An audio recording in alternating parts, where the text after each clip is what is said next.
অন্নপূর্ণা ভান্ডার নিয়ে নতুন আপডেট বেরিয়েছে, কারা পাবেন না অন্নপূর্ণা ভান্ডার জেনে নিন আজকের সম্পূর্ণ ভিডিওতে। অন্নপূর্ণা যোজনায় সিভিক ও আশাকর্মীদের বাদ দেওয়া হয়েছে। নতুন শর্তে 28 লক্ষ আবেদনকারী বাদ পড়ল। গত 2 মাসে এটাই নিত্যসঙ্গী রাজ্যের আম জনতার। নতুন কিছু শর্ত বা নিয়মাবলীর মাধ্যমে সেই সংশয়ে স্পষ্ট করে দিল শুভেন্দু অধিকারীর সরকার। বুধবারে এই সংক্রান্ত এক পর্যালোচনা বৈঠকের কার্যবিবরণী বা মিনিটসের সূত্রে জানা গিয়েছে, বিজ্ঞপ্তিতে থাকা শর্তই শুধু নয়, আশাকর্মী, অঙ্গনারী কর্মী, পার্শ্ব শিক্ষক, সিভিক ভলেন্টিয়ার অন্নপূর্ণা যোজনার টাকা পাবেন না। মূল বিজ্ঞপ্তিতে যদিও বলা হয়েছিল কোনো মহিলা সরকারি চাকরি করলে বা আয়কর দিলে সেই সুবিধা থেকে বঞ্চিত থাকবেন।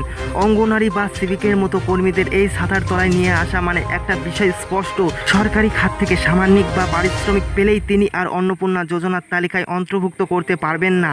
আবেদনকারীর পরিবারের কেউ সরকারি চাকরি করলে বা পেনশনভোগী হলেও তাদের আর্জি বাতিল হবে। এখানেই শেষ নয়, পরিবারের কেউ আয়কর থাকলেও সেই মহিলার অ্যাকাউন্টে অন্নপূর্ণা যোজনার টাকা ঢুকবে না। রাজ্য সরকার নির্দেশ দিয়েছে প্রকৃত প্রান্তিক এবং অভাবী পরিবারের মহিলারাই যেন অন্নপূর্ণা যোজনার সুবিধা পান তা নিশ্চিত করতে। তবে এক্ষেত্রে প্রশ্নের মুখে পড়ে গেল বিক্ষোভের জোরে ফের যাচাইয়ের মুখে পড়া 28 লক্ষ আবেদনকারীর ভবিষ্যৎ। কারণ যেসব শর্তের জন্য তাদের নাম তালিকায় ঢোকেনি সেগুলি এই দফায় নিয়মের আয়ত্তে চলে আসছে। সরকার জানিয়ে দিয়েছে, আবেদনকারীর পরিবারের কারো জিএসটি আইডেন্টিফিকেশন নম্বর থাকলে, বাড়িতে 3টি পাকা ঘর থাকলে এবং 50 ডেসিমেলের বেশি জমির মালিক হলেও তার বাড়ি গিয়ে যাচাই হবে। তারপর চূড়ান্ত সিদ্ধান্ত নেবেন সরকারি আধিকারিক। অর্থাৎ ধরে নেওয়া যেতেই পারে এমন আবেদনকারী আর অন্নপূর্ণা প্রাপক তালিকায় নাম তুলতে পারবেন না। যদিও এই নতুন নির্দেশিকায় আত্মান্তরে পড়ে গিয়েছেন অঙ্গনারী আশাকর্মীরা।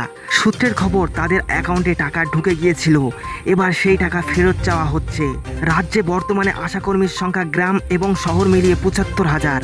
পশ্চিমবঙ্গ আশাকর্মী ইউনিয়নের রাজ্য সম্পাদিকা স্মিত আরা খাতুন বলেন, রাজ্য সরকারের সিদ্ধান্তে মেয়েরা মর্মাহত, ক্ষুব্ধ।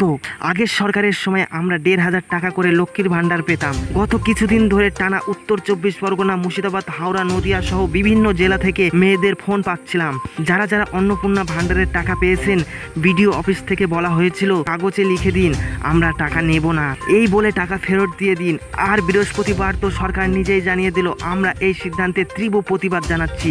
তবে আটকে থাকা আবেদনকারী দ্রুত নিষ্পত্তি এবং প্রকৃত উপভোক্তাদের সময় মতো আর্থিক সহায়তা পৌঁছে দিতেও এডিট অপশন নিয়ে এসেছে রাজ্যের নারী ও শিশু উন্নয়ন এবং সমাজ কল্যাণ দপ্তর। ফলে যে আবেদনকারীর নাম বা তথ্য সংক্রান্ত সংশোধনের প্রয়োজন, তারা জেলা অধিকারীদের সহযোগিতায় পোর্টালে ঢুকে এডিট করতে পারবেন।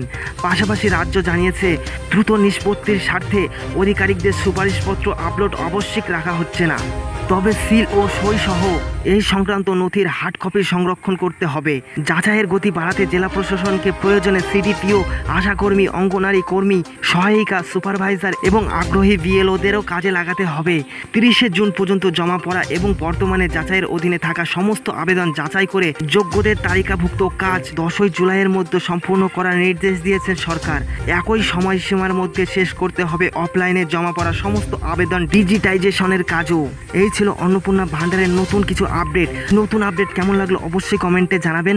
আর ভিডিওটিতে ভালো লাগলে অবশ্যই একটি লাইক করে দেবেন। চ্যানেলে নতুন হলে অবশ্যই চ্যানেলটি সাবস্ক্রাইব করে পাশের ঘন্টাটা বাজিয়ে রাখবেন।